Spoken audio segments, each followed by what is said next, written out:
বন্ধুরা, দারুণ একটা রান্না নিয়ে আসলাম। এটা খেতে কিন্তু খুবই দুর্দান্ত। তা আমি এই রান্নাটা কিভাবে করেছি আপনারা দেখুন। নমস্কার বন্ধুরা, স্বাগতম গৃহিণী রান্নাবান্না চ্যানেলে। তো আজকে আমি আবার ট্যাংরা মাছ রান্না করব। তার জন্য মাছটা আমি ধুয়ে পরিষ্কার করে নিয়েছি। তো মাছ আমি বেগুন দিয়ে ঝোল করব।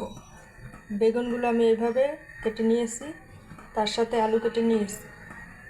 তা আমি এই বেগুন আলু দিয়ে ট্যাংরা মাছের ঝোল কীভাবে করি আপনারা ভিডিওটি না টেনে প্রথম থেকে শেষ অবধি দেখতে থাকুন। এখন আমি মাছের হলুদ লবণ মেখে ভেজে নেব। কড়াই গরম হয়ে গেছে, সরষের তেল দিয়ে দেব। তেলটা গরম হলে মাছ দিয়ে দেব। হলুদ লবণ মাখা মাছ দিয়ে দেব। এই যে দেখুন, মাছ ভাজা হয়ে গেছে, এখন উঠিয়ে নেব। কড়াইতে আরেকটু তেল দেব। এখন আলুগুলো আবার ভেজে নেব।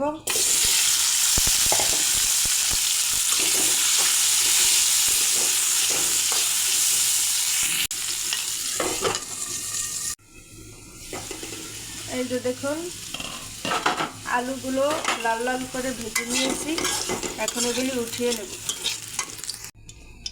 আর একটু তেল দিয়ে নিয়েছি, এখন বেগুন ভেজে নেব।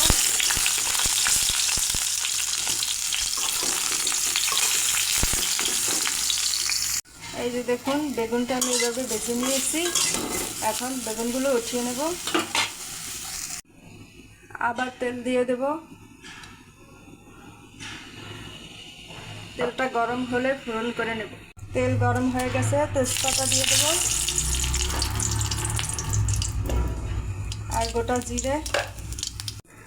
ফোড়ন ভাজা হয়ে গেছে, একটা টমেটো কুচি দিয়ে দেব। গুঁড়ো মশলা দিয়ে দেব, হলুদ গুঁড়ো, মরিচ গুঁড়ো, ধনে গুঁড়ো, পরিমাণ মতো লবণ।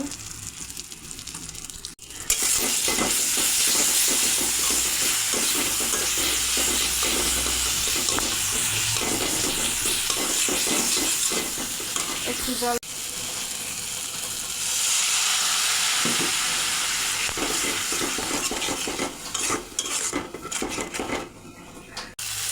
মশলাটা কষানো হয়ে গেছে, এখন ভেজে রাখা আলু আর বেগুন দিয়ে দেব।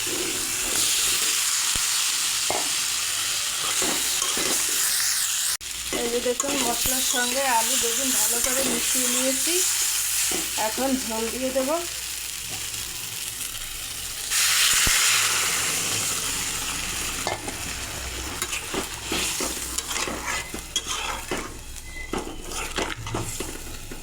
ঝোলটা ফুটে গেলে মাছ দিয়ে দেব। এই যে দেখুন, ঝোলটা ভালো করে ফুটে গেছে, এখন ভেজে রাখা মাছ দিয়ে দেব।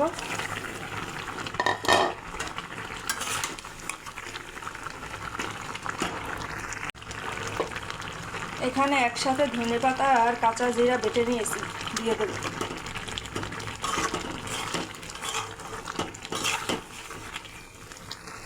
এই যে দেখুন বন্ধুরা, আমার মাছের ঝোল রেডি। তা আপনারাও একঘেয়েমি মাছের ঝোল না খেয়ে এভাবে বানিয়ে খাবেন, দারুণ লাগে। তা আমি এখন এটা নামিয়ে নেব। তো বন্ধুরা, আমার রান্নার ভিডিওটি কেমন হলো কমেন্ট করে জানাবেন, আর লাইক শেয়ার করে দেবেন।